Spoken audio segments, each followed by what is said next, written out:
Hi everyone, good morning here from Chikmagalur. Welcome to my podcast, Straight from the Heart, episode number 4. This one is on Justin Langer.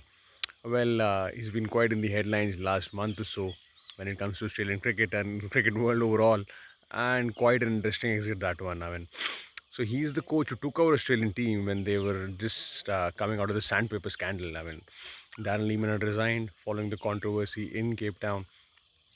Steve Smith and David Warner had been banned, and that was a crucial time wherein he came in and instilled culture and values into the team. He stood up and said, "Okay, we as a team will always play fair. We'll be sticking up to the values of the Australian cricket." And Tim Payne was the one who was appointed skipper along with him.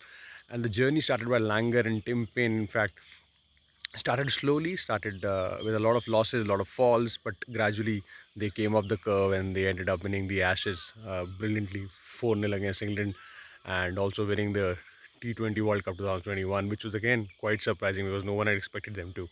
So, in that sense, what more can you get? Win as a coach to be able to retain yourself, but that was not to be the case.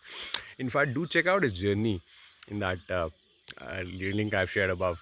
That's a trailer to the Test, which is an Amazon documentary which covers the rise of Australian cricket under Justin Langer. It's a beautiful documentary with some great footage behind the scenes, and some on-field incidents. So it's a great mixture of some live matches and then some backroom action. So yeah, great to see. Coming back to Langer's tenure, I think what didn't work for him was probably he was too much of a hardliner, and the concern had been brought up by a lot of players. In the recent days, and in fact, after 2000, just around the time T20 World Cup was happening, he had clearly announced that he would step back a little and not be so hardliner, and not be so strict about his rules and the way he uh, makes players do things. And Andrew McDonald, the assistant coach, had been taking up more of a role of late. But now it's come to the scene that Pat Cummins, the current skipper, probably was not too happy with him, and so were not the two. A lot of senior players around, and that's what led to him exiting. So, in fact, there were earlier discussions around whether they would retain him for, say, a shorter period, maybe just till 2022 World Cup, to be able to try and retain that. But that was not to be, and quite a unfortunate exit for him and the his teammates. Ranging from Ricky Ponting and everyone in the team just came lashing back on the administration, the current players, and they were like, this is not the way. You can't just run the ship your way. Pat Cummins mainly stood up for his boys and said, okay, you guys, when you were in the team, you stood up for your players, and you decided who the coach should be, and that's what I'm doing for my guys. So that was an interesting debate that came up, and probably kind of makes sense because Pat Cummins and the boys are the ones who are actually in the team right now, and they need to decide who the coach should be.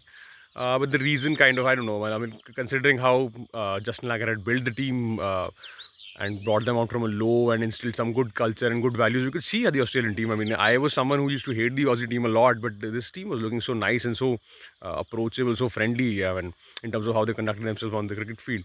So yeah. I would say a welcome change in that sense, and he was also getting good results. What else do you ask for? A thumping Ashes win and a World Cup T20 win. But probably, yeah, of course, I think it all ultimately boils down to how you fit in well with the players, and I think that was not to be the case with Justin Langer.